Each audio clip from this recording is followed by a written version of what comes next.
naona maisha ni yenye maana, ni kumtumikia Mwokozi.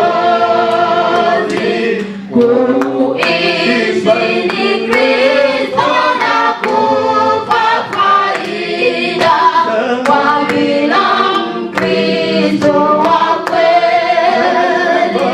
Nashiba rohoni kwa raha ya Mungu na moto wa mbinguni ulimo napata kukaa nuruni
Bwana asifiwe. Amen. Amen. Amen. Pigia Bwana Yesu makofi jamani. Asante sana. Tunaenda haraka na matangazo. Tangazo la kwanza ni ile jamani. Tangazo la kwanza ni ile mwezi wa 9. Mwezi wa 9 tuko na mkutano mkubwa hapa Kentucky. Na wiki ijayo hii Sunday inakuja tutatangaza ni makwaya mangapi ambao tumepata tayari na wachungaji wangapi na kanisa ngapi ambazo zimeitika kwamba zitakuwa pamoja nasi, zimetuitikia tuwatumie barua na wanaahidi watakuja. Pigia Bwana Yesu makofi. Kwa hiyo kuna kanisa kadhaa ambazo zimeshasema kwamba zitaungana na sisi na wachungaji wataungana na sisi ambao sukuma gurudumu ya injili ya mwezi wa 9 tarehe 3, tarehe 4 hadi tarehe 5. Kipindi kizuri cha mahubiri. Acha nimkaribishe kwanza pastor wetu Watenda amombee mhubiri wetu. Tunaomba malaika zako zipate kumwandama pale madhabahuni, maana wewe Bwana yeye atasimama kama spika, lakini wewe utakuwa ndio neno ambacho tutakwenda kukulishwa. Baba, neno hili tunaomba ulibariki, ulipake mafuta, liingie ndani ya moyo wa kila mmoja aliyopo hapa. Ni katika jina lako wewe Mungu tunaomba na kuamini. Na kila mtu aseme amen. Makofi jamani, tupigie mtumishi wake. Angalia jamaa wako ule huku mkono yako ya kume, umpepee, mwambie habari. Mwambie habari. Amen. Angalia na ule huku shoto ingine, mwambie habari. Unamwangalia na kumwangalia, hapana tu. Unamwangalia na kumwangalia. Amen. Expression iko pale. Nitakumia kabisa leo tena ni Swahili, French na English na kila kitu. Amen. Kama usikie unaweka mkono juu hivi, mtumishi atatusaidia kurudilia pale. Amen. Kuna raison fulani ile naambia, angalia mjamaa wako wa ngambo nyingine na ngambo nyingine umupepee. Kwa sababu kama uko unapepea mtu na wewe unaongola nini? Wewe unaongola kupepea. Si vile? Hautampepea mtu na mtu anasimama tu hivi. Nakuwa Bwana Moses jambo na kuangalia. Tutasema ta jambo. Unapenda uone reaction yangu, uone na mimi nitajibu mfano gani. Ama ujue kama niko salama ama hapana. Amen. Ni kwa maana unaangalia ule ujue mfano. Ni kwa mfano mmoja napenda kuleta hii example ya malombi. Najua hii hii mwezi ni mwezi ya malombi. Mtumishi alituambia tutasumbulia ujuli ya malombi. Na malombi vile vile iko na mara hii mbili. Ile tunasema kwa Amerika wale wanatembeza magari. Haiko only one way, but it's two ways. Haiko kuenda paka njia moja, lakini hii magari na manjia ya kwenda na kurudi. Kwa nini nasema vile? Malombi mtumishi alituambia ni communication. Leo atufundishe communication ama communication sio mswali nini? Mawasiliano ni nakuja kwako na kuambia maneno yangu, na chunga na wewe uniambie response, unijibu kwa ile ninakuuliza. Malombi ni communication, inapitakana kwa watu hawa wawili, haiko mtu mmoja. Malombi ni Mungu na sisi watoto wake. Communications inakuwa ni huyo anasema na huyo anachunga, huyo afanye ni ajibu. Communication andiko mpaka mie, pastor, unaona jana nilifanya hivi, nilienda hapa, unasema kimaliza unaenda. Iko aina malombi, iko communication. Lakini si wa Kristo wa leo ndio tunaenda kwa Mungu. Unaenda kwa Mungu na demand ama na kulomba. Unamwambia Mungu nipe nifanyie hivi. Ukamaliza amen, unafanya nini? Unatoka. Sasa pale papa communication pale hapana. na hautapata yenyewe unatafuta. Communication, unasema na unapatia muda ya Mungu ufanye nini? Kujibu. Ni kwa maana maombi zetu mingi hazijibiwi, na ni kwa maana watu wengi wanachoka kulomba, ama wenda hata kanisa, wengine wanaviacha vya kanisa, wanasema huyu Mungu tangu nilianza kulomba hakuna kitu alimfanyia. Hayui kuomba. Huyu Mungu tangu nilianza kumuita asiku yake. Huyu Mungu nilikuwa mgonjwa nikamulilia, aliacha mtoto wangu anakufa. Huyu Mungu baba yangu alikuwa mgonjwa nikaombea baba yangu kila siku, lakini acha baba anakufa. Unalomba mfano gani? Ni malombi ya wewe kulomba tu, unasema unaenda, ama unapatia Mungu muda ya kukujibu. Nakumbuka Mungu ni baba yetu na ni mtu. Anasikia na anasema na anajibu. Na kujibu kwa Mungu wetu ni kupitia katika malombi. Wakati unasema lakini haupatie muda Mungu kukuambia, ni kwa maana malombi yako ama na yangu hakuna nafasi zinaenda. Tulipata example mzuri kabisa ya mtumishi hapa wakati alikuwa na taabu kwa hospitali. Alilomba Mungu na alikuwa na wakati ya kusikiliza Mungu. Na mtumishi kufika mwele decision ya kusema ile yote batapenda kufanya manganga baifanye, lakini mimi nakatala. Alikuwa na imani na alikuwa anasikiliza nani? Mungu. Kwa sababu hawezi kwenda mbele bila kusikia Mungu, lakini unaenda bila kusikia Mungu utapotea. Musa alikuwa anapanda kumulima kuzungumza na Mungu. Haikukuye tu yeye anaenda naambia wale watu wa Israeli wanafanya fujo na wote. Alikuwa na wakati ya kusikiliza Mungu, na Mungu alimwambia, wakati Mungu alimwambia alishuka na ile yote alisema ilitendeka kwa sababu alikuwa na wakati ya kusikia Musa. Malombi ni Mungu na mtu.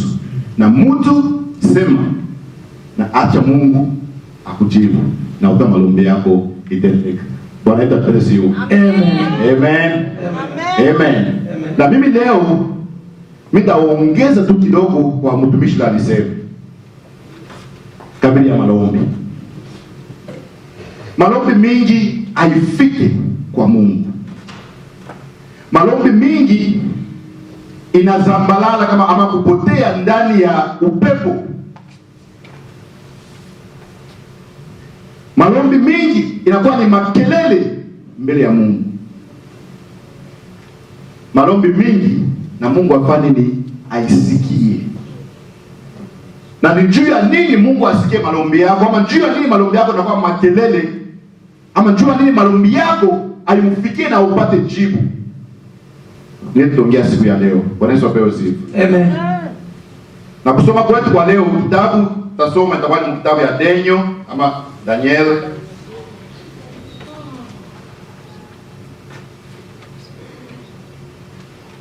Daniel 10.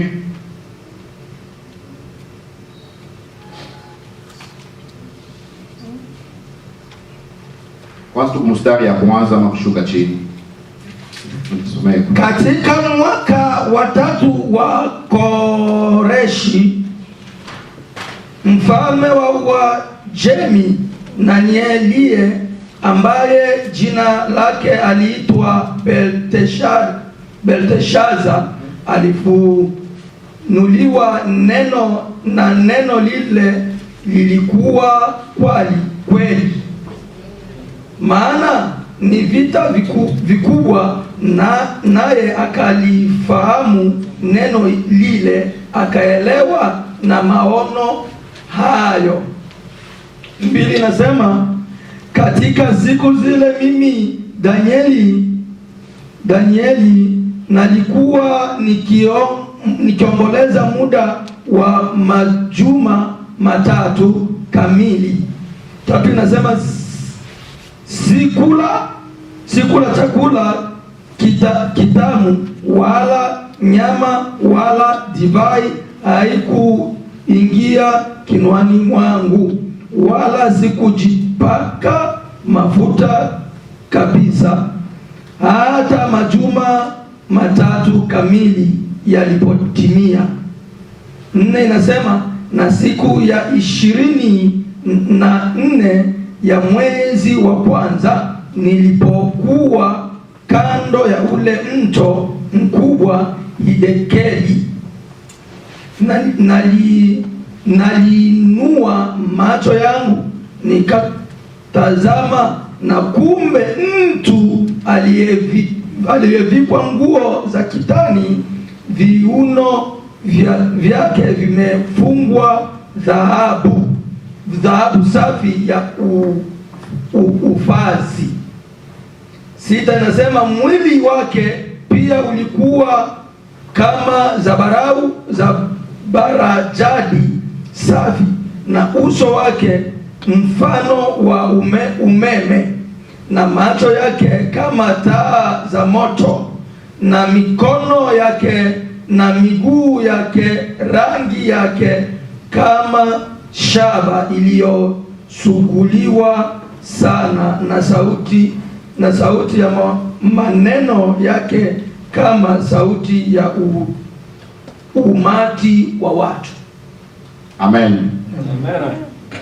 Hii ni stories sisi wote tunafahamia kabisa, kama huko mtu unasoma Biblia, na ni story inajulikana kabisa, na kila wakati watu wanaingia katika fast ama mafungo, wanatumikia zia mingi mafungo ya Daniel.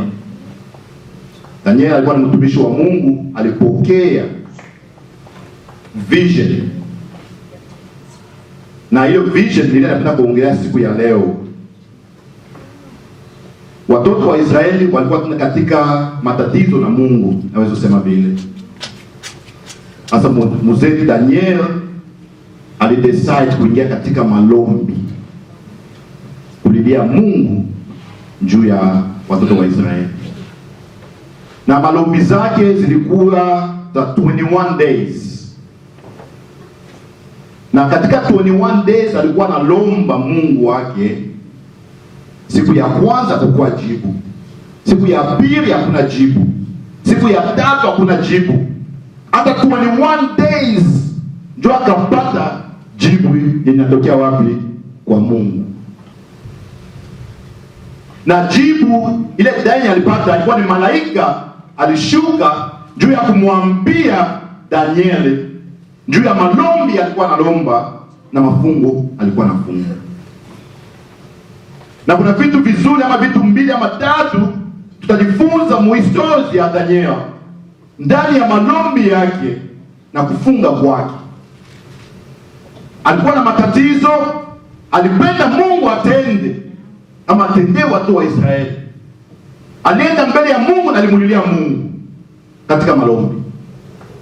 Lakini katika malombi yake hata aliingiza ama tunaita sema sacrifice. Sacrifice ni mzee. Sacrifice, kutoa kafara. Alifanya sacrifice, na ile sacrifice ilikuwa ni kwenda pana kulomba tu siku moja na kuacha, lakini kuenda 21 days. Na Biblia inasema wakati alina 21 days akukula, akukunya maji ama na kunawa, hakunawa, kwa sababu alikuwa anahitaji Mungu awatendee neema. Amen. Amen.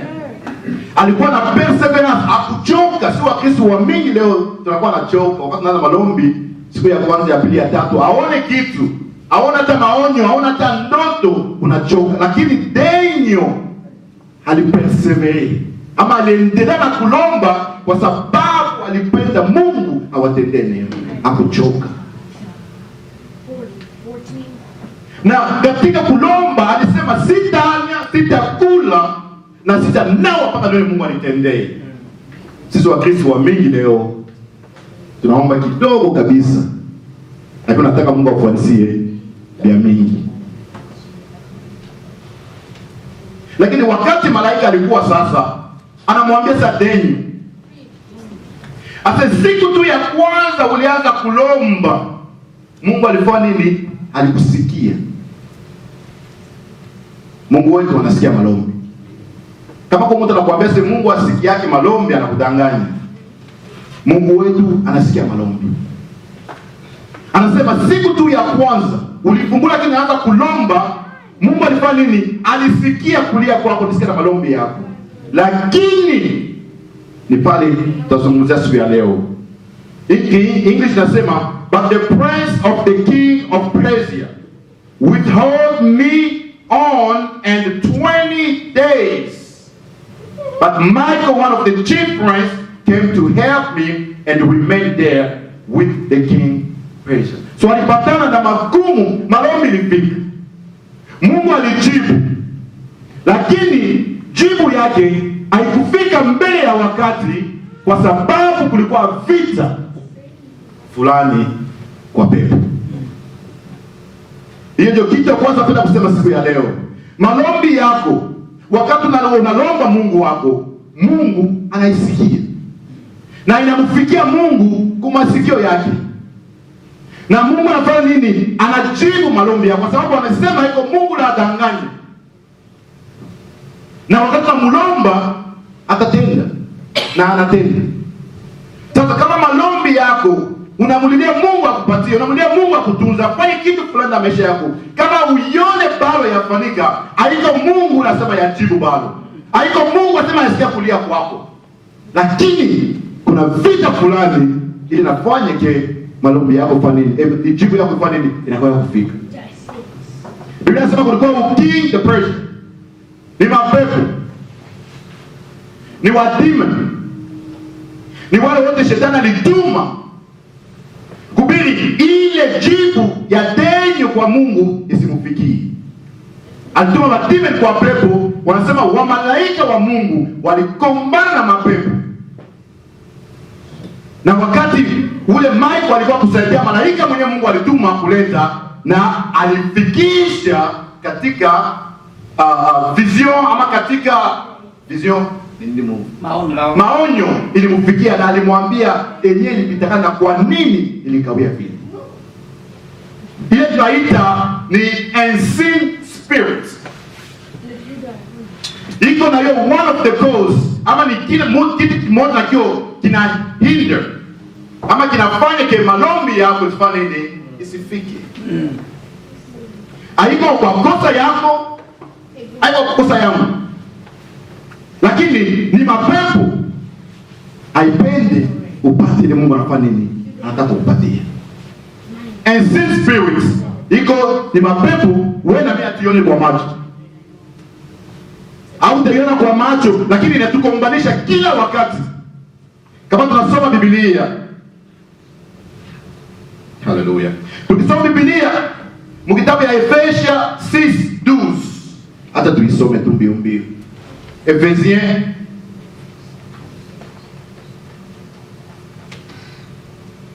Efesiens 6:12. Pastor.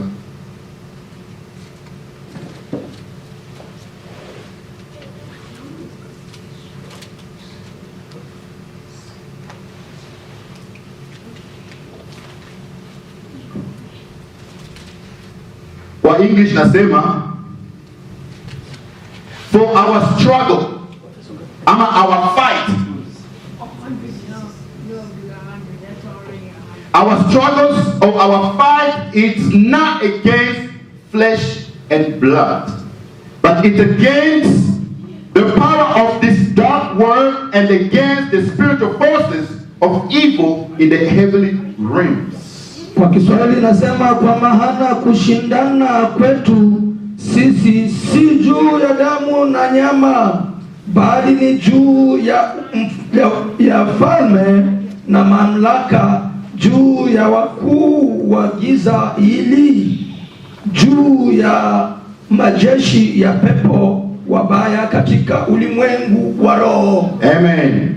Because of ile forces yote ya dunia ya giza iko contre ama iko against you, ni ile inafanya ke malombi yako hata inaunetuma juu, response ama jibu haikuje mbio mbio, kwa ajili wanakukombanisha. Na wanakukombanisha nini? Kwa sababu wanaona vitu vizuri bila Mungu anataka kukutendea, lakini shetani unajua misio yake ama kazi yake ni kufanya nini? Kuua, kuharibu, ndio kazi yake. Lakini muipa sisi tunasema mzee Daniel, wakati response ama jibu alikuja, aliendelea tu, hakuacha kulomba. Aliendelea na kulomba mpaka pale malombi yake jibu yake ilimfikia. Na katika kulomba kwake hakuchoka, lakini alipersevere, ama perseverance ni kulomba, kuendelea kulomba mpaka jibu ifike. Lakini sisi wa Kristo wa leo, akose malombi yako hata lomba kila wakati ifike. Najua na kosa yako, unakuja kukanisa, unaomba kila wakati, hautende dhambi, lakini malombi yako haifike kwa sababu kuna forces moja hivi spiritual realm, wanasema iko mpepo ile na kuumbanisha jibu yako Mungu atakutumia. Daniel aliendelea na kulomba mpaka pale ilifika, na alipata maonyo. Wanamwambia siku tu ya kwanza ulisema Mungu alifanya nini? Alisikia ombi lako. Na Mungu ile siku alijibu. Lakini forces and sin spirits that can hinder your prayer. Na ile spirits we have to go against it, ama tunaweza kuikombanisha mpaka ndani ya nini? Ndani ya malombi.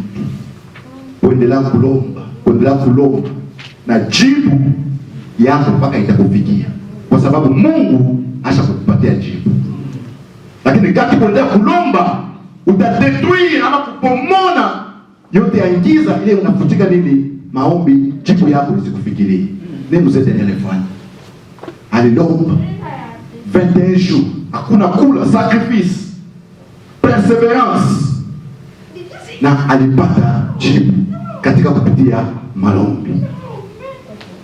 Malombi ni ya mafaa kabisa, na malombi ndio mfano mmoja sisi watu wa dunia na Mungu wetu tunafanya nini? Tunacommunicate. Na ya pili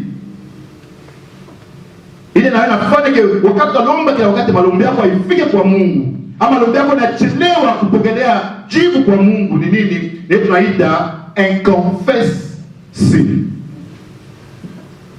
Unconfessed sin ni dhambi ile bado huyatubu. Unconfessed sin ni dhambi ile bado huyakuwa mbele ya Mungu na kumwambia Baba Mungu, mimi natubu kwa sababu niliiba, kwa sababu nilifanya kitu fulani. Unconfessed sin itabloke or that will hinder, ama haitafikiza jibu yako mbio kutoka kwa Mungu kufikiria. Na siwezi kuingia katika detail ya kusema dhambi ni nini. Tunajua sisi wote dhambi ni nini. Dhambi ni yote ile unafanya ile Mungu haipendi, ile unatenda Mungu apendi kutenda dhambi. Na kama mmoja anajua dhambi, akose watu wengine hawajui dhambi ni nini. Dhambi haiko kwa unachambula mtu, dhambi haiko kwa usharati, dhambi haiko mpaka ulevi. Kuna mifano mingi ile watu sisi tunatenda dhambi, lakini hatujui kusema ni dhambi. Ukashimanga ndugu yako, ni dhambi unatenda. Ingine ilikuwa na kataraka, ilikuwa na bishaka, wani kana mtoto niambia sema kama unakula sana unajiba, unatenda dhambi. Sasa nisijibe tena. Hapana, kuziba inakuenea, lakini ukikula kupitisha unafanya nini? Unatenda dhambi. Akose ndio dhambi ile ubaya ya tu.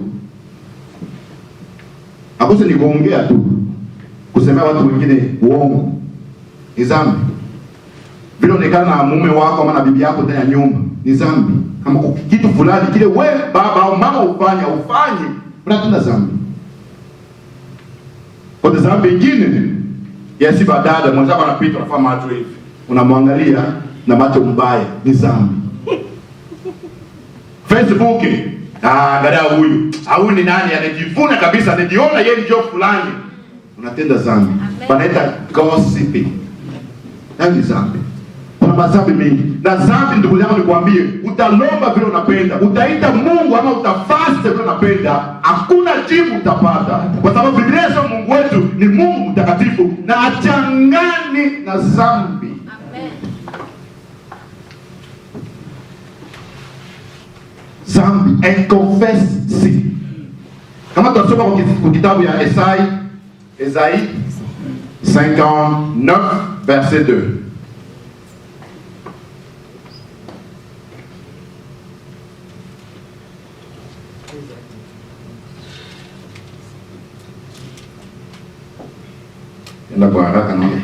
Lakini maovu yenu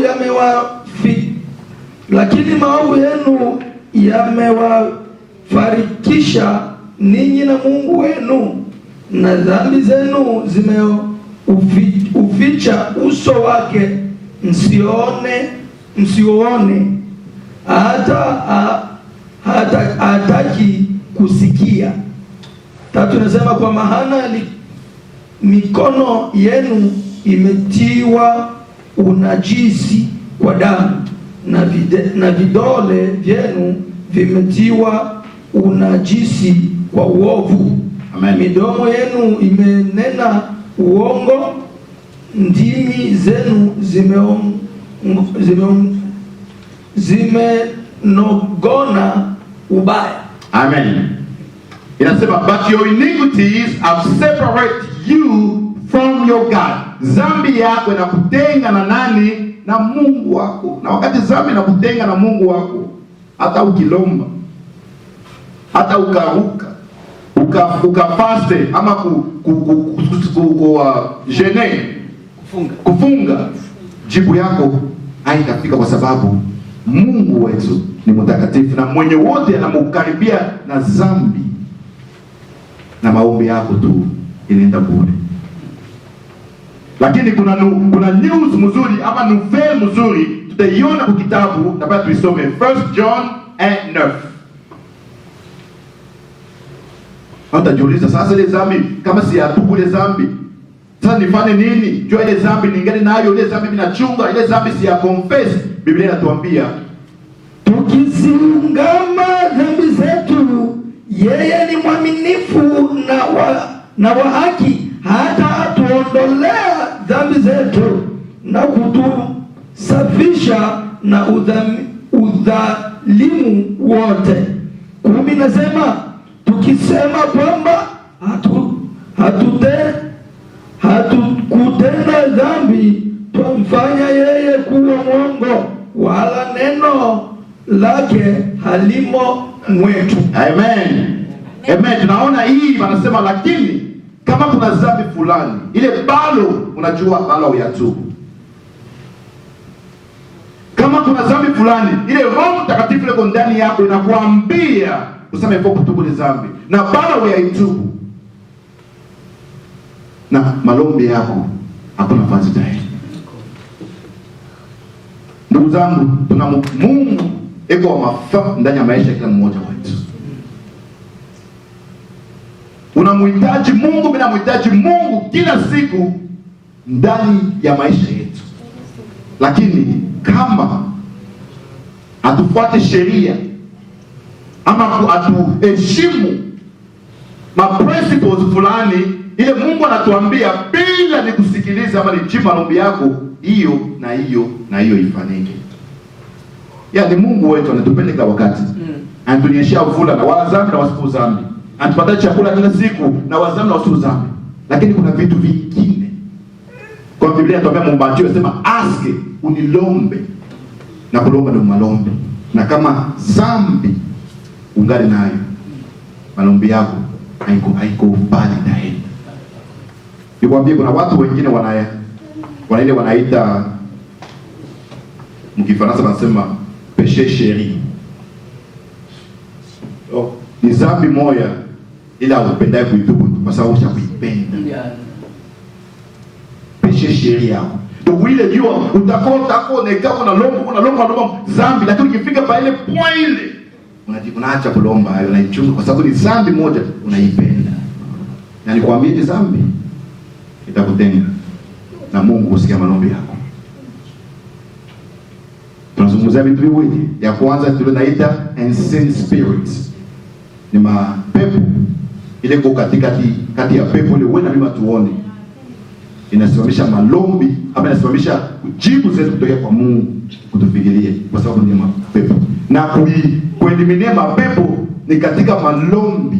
Ukilomba na kuendelea kulomba saa mzee ndio afanya na utapata jibu. Na ya pili ni zambi. Zambi inakutenga na Mungu. Na kwa muda wa wakati tawenda poe moja na tutamalizia pale. Na ingine inasema unforgiveness. Na wao niliongea na kupita Juma Mkongo juu ya unforgiveness. Unforgiveness ni kusema unachungia mtu kasirani au upende kumwachilia, kutokusamea. Amen. Kuna watu wengi wanaishi mwile hali. Ukamwambia sema, ninayo ule mia tamu sitamsamea. Mimi ule hata kama leo wananipatia $1 million sitamwachilia. Kutokusamea. Mungu apende ile. Na watu wengi wamita ni Wakristo. Wakristo wengi wako na ile wanaita unforgiveness, kutokusamea. Watu mkanisa mule mote mbili wanaomba lakini hawasikilizani, hawaongei. Na sijui nikwambie tu na upendo wote, ukikuja mkanisa uko na ile kutokusamea na malombi yako yenyewe Mungu anafanya nini? Na kwambie ni wakati yako unapotesha. Hata nikupatie example, Biblia inasema nini? Tuangalie kitabu ya Mark 11:25.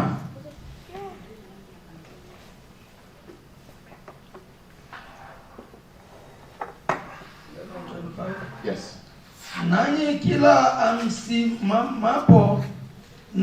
kila msimamapo na kusali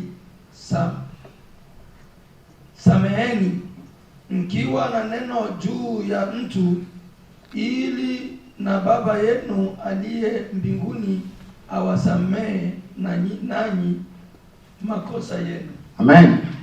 So when you stand praying, wakati unasimama ama wakati uko kanisa kuomba Mungu, kama kuko mtu bala uyasamehe, na Mungu atakusamehe na maombi yako haende basi. Ndugu, ni katika mapendo niko nasema hii. Mungu anabakia mpaka Mungu. Mungu hawezi kubadilika juu yako. Ama Mungu hawezi kubadilika juu yangu. Ni Mungu eko na maprincipe. Ni Mungu ana mipango yake. Wakati hautembei kufuatana na mipango ya Mungu, na Mungu atakutendea neema, utalia na Mungu atakutendea neema. Lakini wakati unahurumia jirani yako. Na kuna wengine anasema hata wakati unaenda kanisa, pengine wanakuja mkanisa yuko na ofrandi yake, anapenda kwa kutoa sehemu yake. Biblia inasema kama una kile ndani yako na unforgiveness ama kutokuhurumia, Biblia inasema nini? Acha pesa yako ku altars. Uende ufanye nini? Utengeneze na ule kuna matatizo, joko nitowe na mimi utafanya nini? Taichika. Lakini waamini hata leo mkanisa tunakuta tunatoa vile vile tu. Jana ulichambula wa Facebook ulimaliza. Ulisimanga wengine ulimaliza. Leo asubuhi walikwambia tu kitu kidogo kufanya, unasema sema vya mingi, lakini wewe unakuwa na sehemu yako. Mimi nakutolea Mungu. Dada yangu, kaka yangu. Mungu achange. Anabakia Mungu. Kama tufuate mipako yake na malombi yako na yangu, kuna nafasi tafanya nini? Itaenda.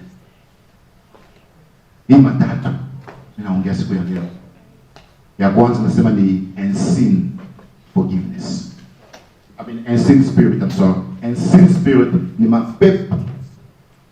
Na hiyo vile vile inafanya malombi yako ifike kwa Mungu. Kwa sababu jibu ya kutokea kwa Mungu itachange maisha yako. Shetani anafanya nini? Anatafuta kuibloke, ikufikirie. Lakini kuwina ile vita ni ile Daniel alifanya kufanya nini? Kuendelea na kufanya nini? Na kulomba mpaka upate nini? Jibu yako. Ile ni ya kwanza. Ya pili tulisema ama ya tatu, unforgiveness, kukosa kuhurumia mtu.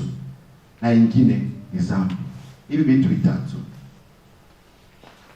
Yeba mimi anasema bina hinders, bina bloke, bina simamisha malombi yako. Hasa hapana kwa Mkristo kwa kupitia wakati. Hapana kwa Mkristo kwa kanisa kuonekana tunakuona kwa Moiza alikuwa na coach leo alivaa shemizi mweupe. Lakini benyo lifaa kwa kanisa kuimba, kucheza, vyote lifanya hapa kwa Mungu ni nini? Zero. Unatoka kwa kunyumba unilipotoa, unakuwa nguo nzuri, unatembea barabara, unafika mkanisa, unaenda mkanisa kuombea Mungu wako. Unakuja hapo unacheza na luka, unatoka na sawadi. Lakini unajua uko na unforgiveness ama kuna dhambi fulani. Yote tunafanya hapa uzio. Sijue maisha yako kwa wapi leo. Mimi ni chakazi. Mungu anatumia. Na mimi na deliver ama mimi naleta sauti yake. Sijue ni wapi unanipata. Uko unatembea ndani ya forgiveness. Kosa kuhurumia watu. Ama kuko dhambi fulani ile uko unabembelesha kwa sababu dhambi yako, sheria, dhambi au upende kuitubu. Ama tena kuko ma spirit moja kuna kukombanisha, lakini hauna mtu wa bidii malombi, kusoma Biblia na kutafuta Mungu. Kama ni dipata kwa hivi tutatu tunaongea siku ya leo. Biblia inasema kitabu ya 1 John, our God is faithful and just. Atakuhurumia. Na wakati anakuhurumia atapanguza kila kitu. Na wakati utakuwa mbele ya Mungu kumulomba, na Mungu atakutendea neema kwa sababu unaheshimu mipango ya Mungu. Hebu funge macho please. Na unajua roho ya Mungu iko nakusemea kwa hiyo wakati. Kwa sababu Biblia inatuambia Roho Mtakatifu iko na sisi, iko ndani yetu. Na kazi ile nafanya ni kutuambia mabaya yetu, ndio tukuje mbele ya Mungu na tutubu. Na roho ya Mungu najua iko na kushuhudia kwa hiyo wakati. Ama ni malombi, inafaa uongeze malombi ndani ya maisha yako.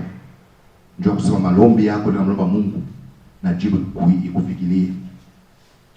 Ama ni forgiveness, kukosa kuhurumia wengine. Na Mungu anakupatia chance tena leo hii ya kuwa mbele yake na kutubu. Na Mungu atakuhurumia kama utafika. Na kama ni dhambi, uache dhambi ndugu zangu. Tuache dhambi, tumtafute Mungu, tumwelekee Mungu. Matatizo ni mengi.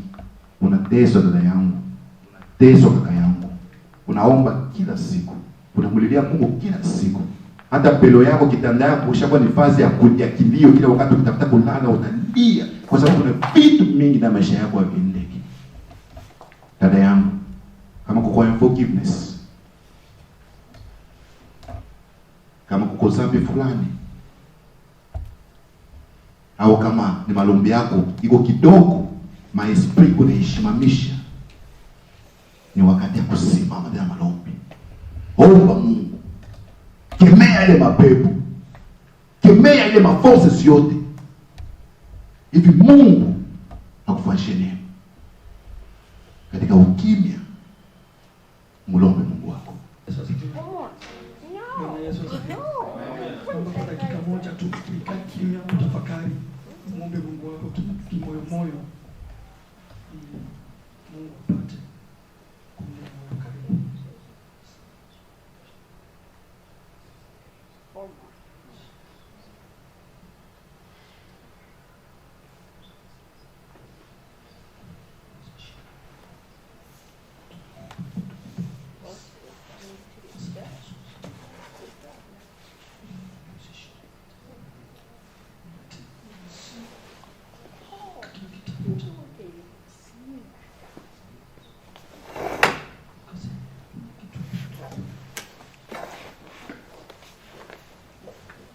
Ni katika jina la Yesu tunaomba na kuamini. Sema amen. Amen. Katika jina la Yesu tunaomba na kuamini. Sema amen.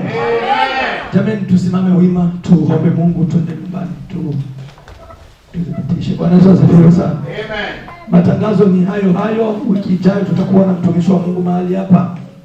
Bwana Yesu asifiwe. Amen. Ataenda pamoja nasi, na wiki nyingine inakuja tutakuwa na ibada tena hapa ya kukumbushana maana ya Mkristo. Tuko na lengo moja tu wa Kristo, ya kuelekea mbinguni. Bwana Yesu asifiwe. Amen. Sisi wa Kristo wa siku hizi tunasahau lengo la Mkristo. Bwana Yesu asifiwe sana. Lengo letu ni kurithi ufalme wa Mungu. Kwa tutakumbushana hiyo. Bwana Yesu asifiwe. Amen. Bwana Yesu asifiwe sana. Amen. Utakapotoka hapa, utakapoenda nyumbani, ninaomba tu baraka za Mwenyezi Mungu zikuandame katika jina la Yesu. Amen. Nasema baraka za Mungu zikuandame katika jina la Yesu. Amen. Damu ya Yesu ifunike wewe na familia yako katika jina la Yesu. Kwa mipango yote ya ibilisi inaweza simama kinyume na wewe, tunakwenda kuilaani katika jina la Yesu. Bwana Yesu asifiwe. Kama tulivyosema, kawaida yetu ni kutoka hapa na kitabu cha Zaburi 23 sura yake ya 6. Bwana Yesu asifiwe. Bwana Yesu asifiwe. Zaburi 23 ndio tulisema tutaanza toka hapa nayo kwa kila siku. Bwana Yesu asifiwe sana. Amen. Mstari wake wa 6. Uko tayari jameni? Ndio. Tuko tayari? Ambia basi jirani yako. Bwana Yesu asifiwe. Amen. Ambia jirani yako, mwambie tu, hakika wema na fadhili zitakufuata. Rudilia hiyo, hakika wema na fadhili zitakufuata. Hakika wema na fadhili zitakufuata siku zote za maisha yako. Na wewe utaishi nyumbani mwa Bwana milele na milele. Amen. Milele na milele. Amen. Tamani tusalimiane, twende na amani ya Yesu. Asante.